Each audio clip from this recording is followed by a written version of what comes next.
Dante, what are we talking about here? You said the Singulair, right? Is that the one we're talking about? Yeah, Singulair or Montelukast is the generic name. Okay.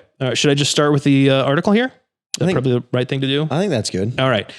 New York Times reporting the New York Attorney General on Thursday, this is back a couple of weeks, urged the Food and Drug Administration to, quote, take immediate action and renew alerts to doctors and patients about the dangerous effects of Singulair for children, saying that the current warnings about the drug's psychiatric side effects were not sufficient. In a letter, the Attorney General, Letitia James, also called on the federal agency to consider discouraging the prescription of Singulair, an asthma and allergy drug, to children. Thousands of patients and parents have complained to the FDA about symptoms of anxiety, rage, hallucinations, and other psychiatric problems that they linked to the drug, which is also known in its generic form as Montelukast. There it is. Yes. Yeah. Yeah. And that's interesting because it is already in generic. This is not a brand new drug that we're talking about. Anyway, back to the article. Those reports, combined with an emotional FDA hearing in 2019 and cases cited in medical literature, led the FDA in 2020 to order its most stringent warning on instructions for the drug's usage. But an examination by the New York Times found that people continued to report that they were not aware of the possible side effects, which include suicide or suicide attempts when they took the medicine or gave it to their children. Ms. James cited the Times article and called on the FDA, quote, to implement new, more stringent safety regulations for the drug, unquote, particularly for children. Quote, parents and guardians have the same right to be fully informed of a medication's potential side effects when making choices about their children's health. Ms. James said in a statement on Thursday, quote, the risks associated with taking Singulair are far too dire to come without a very clear warning. The rest of that article will be in the show notes, so if you want to read that, you can do so. This is a big deal. I mean, sounds horrifying and terrifying. What exactly are the warnings that we need to know about first? The black box warnings that they're referring to, and we can talk a little bit more about what that means exactly. But in general, what they're referring to is you're just talking about the neuropsychiatric events, or are you talking about the actual, what is a black box warning? Well, we can get into that. I had that down there just a little bit. I meant specifically, what is it they're freaking out? What is it that people need to know about beyond the hype of the article? So there definitely appears to be an increased risk in these neuropsychiatric side effects, especially in younger populations who have asthma or chronic allergies who are taking this medication. Yeah. So it's not just nonsense. There is some actual track record here that we're talking about. There is. And in the package insert, it refers to them again as the neuropsychiatric events. And, it alludes to the fact that it can occur in adults and adolescents, as well as pediatric patients. And the post-marketing reports with Singulair use include agitation, aggressive behavior or hostility, anxiousness, depression, disorientation, dream abnormalities, hallucinations, insomnia, irritability, restlessness, somnambulism or sleepwalking. Yeah. Suicidal thinking and behavior, as you mentioned, and tremor. So just a little bit more of a comprehensive picture of all the possible things that have been reported. Just a little bit. That's a few side effects. That's a long list. That's scary. My goodness. How common are these side effects? I mean, if those are the realistic possibilities, especially for youths, is it worth taking this drug? This will all boil down to an individual, cost benefit analysis, right? For the lack of a better description, between family or patient and the provider. Yeah. There's certainly going to be instances where maybe you start this and it's not working that well anyway. And aside from side effects, you probably just want to move on to something else. But the problem is it does work pretty well. Yep. It's fairly inexpensive for its intended purpose. Right. And it is fairly inexpensive at this point. But looking way back to answer your question, even at some of these early clinical trials, there was a very low risk of these neuropsychiatric side effects. That initial trial, I think there was one person in total that stopped taking the med because of anxiety symptoms. Okay. Now, what occurred in the 6 months, 12 months, 2 years, 12 years after taking it, I was unsure, at what sort of follow-up there was done on that particular cohort. But again, in general, it's not that it wasn't reported. It was just occurring at such a low percentage. And then again, it takes time, it takes a lot of post-market surveillance to see how some of these things sort of flesh out. And even in some of the current forward-looking studies, the incidence rates are still generally, it seems like less than 1%. Oh, wow. But, I saw there was one statistic that out of the 12 million people taking Singulair in the US, 1.6 million people are children. So, you're talking about a generally high absolute amount of people, even though it is a low percentage. Right. Exactly. That's the risk is very low, it seems like, but that is small consolation for anybody that's dealing with this. Mm-hmm.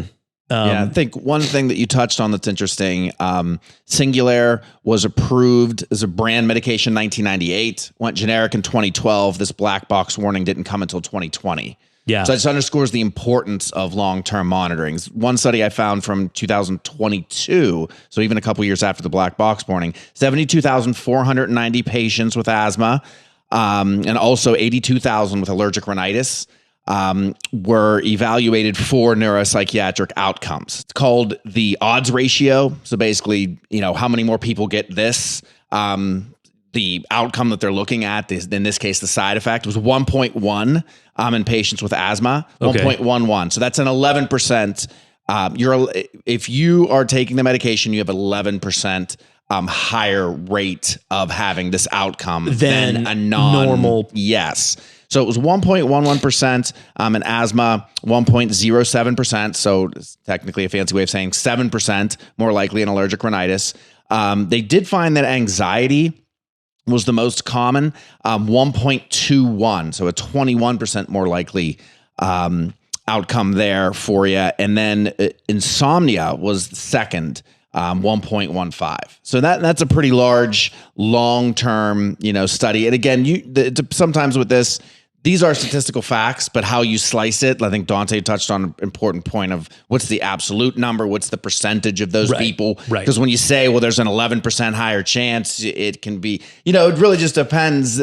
Even statistical facts can kind of be sliced up, depending on how you view them and how they're presented. And that's where headlines can be very grabbing, et cetera. So it's, yeah, if I had an 11% chance of winning the lottery, I would be playing every single day. Mm-hmm.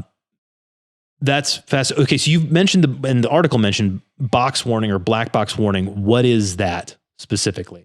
In general, it's just the FDA's way of assigning the highest safety related warning to a medication possible in a simple sense. So, in the whether the drug's already on the market or it's currently being developed, they can say, hey, you have to put this sort of messaging in the package insert. It has to be dispensed with a medication guide, those sorts of things that essentially just call attention to something like increased risk or likelihood of neuropsychiatric issues. Right. Because it doesn't people don't normally jump to, I'm taking an allergy med, therefore maybe my insomnia is caused by that, or my depression or anxiety. That's not, if you're taking a psychiatric med, it makes sense that would play in that circuitry. Yeah. And I think even just in general, whenever you look at something like this, I don't know, like you're saying, you're not as likely to look for those type of side effects. Yeah. You're dealing with asthma, you're looking at things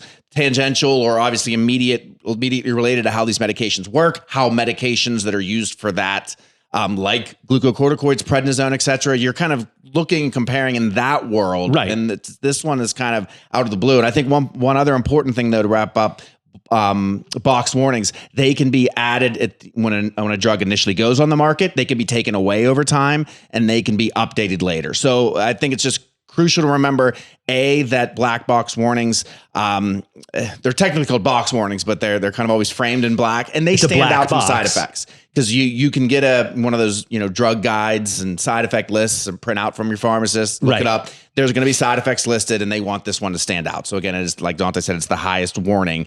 And then again, what's critical to me is the fluidity of it, that it can be taken away, added. I mean, again, 22 years after this drug was first approved and 10 years after it went generic, a black box warning was added. Wow. Yeah. And the thing with boxed warnings too, is that there's over 400 medications right now that have boxed warnings. And so that's a lot. That is a lot. It is a lot. But in general, what they will often do when assigning these warnings, let's say there was 10 drugs with the same mechanism as Singulair, they would generally apply that same warning across all the other 9. Even if they haven't necessarily tested and confirmed it with each of the others, because it's the same mechanism, they just say, nope, it's all getting it. From my understanding, oftentimes these warnings are class specific. Okay.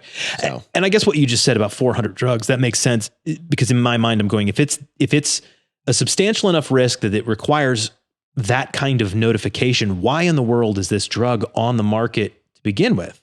But you're saying it was there for 20 years or 22 years without that warning. And there's a clear distinction with the, as scary as they kind of make the boxed warning sound, they don't frame them as absolute contraindications. It's just an extra layer of what should theoretically be, hey, your pharmacist brings this up to you, your physician brings this up to you, the person checking you out at your pharmacy brings this up to you. It's something to fill in all these gaps. Whereas what we're alluding to with this entire thing is that there were many gaps, clearly for some patients who weren't expecting this. Yeah. How is it? I mean, I guess if there was in the clinical trials, you said there was only one person that actually reported anything like this. How is it that it went 22 years without getting noticed? I think part of this too is, again, I know you kind of said, well, why was this drug allowed on the market? I think that's what's critical here is, what do you want the FDA to do? Right. If you want them to be this iron fist and not allow these drugs to go to market, I'm not minimizing that one person, but when you've got 100 people, this is for asthma. I mean, you know what I mean? Like, this is, you can deal with longer term remodeling of your airways with poorly treated asthma. It's a very serious condition. Yeah. So I think that, to me, in the big picture sense, and this is not, the FDA is incredible and amazing and perfect by any means. It's just that fluidity to me is the key, to come back to that term. That it's not, well, once we approve it, now we have to back it up and we're going to stand behind it. And they're almost motivated then to defend what they've done. No, it's a situation where, hey, we can add this warning, we can take this away over time, because no matter how much they test them, time is the one thing that can't be controlled when you're looking at 5, 10, 15, 20 years down the road. Sure. So that's what gives me some comfort. Yes, it's alarming that in 2020 this was added. Yeah. But thank God it was added. Yeah. Yeah, that's a good point. You know what I mean? It really depends how you look at it. Again, fluidity to me is the key here, that it's continually evaluated. And this is something maybe we can touch on later, but I think what's also really important is report these things. Yeah. Not just like tag them on Twitter and write a nasty letter. Report them to MedWatch. Just Google FDA MedWatch. If you've dealt with something like this or any of these drugs, these side effects, especially the more serious they are, report them. That's where these things get rolling. Mm-hmm.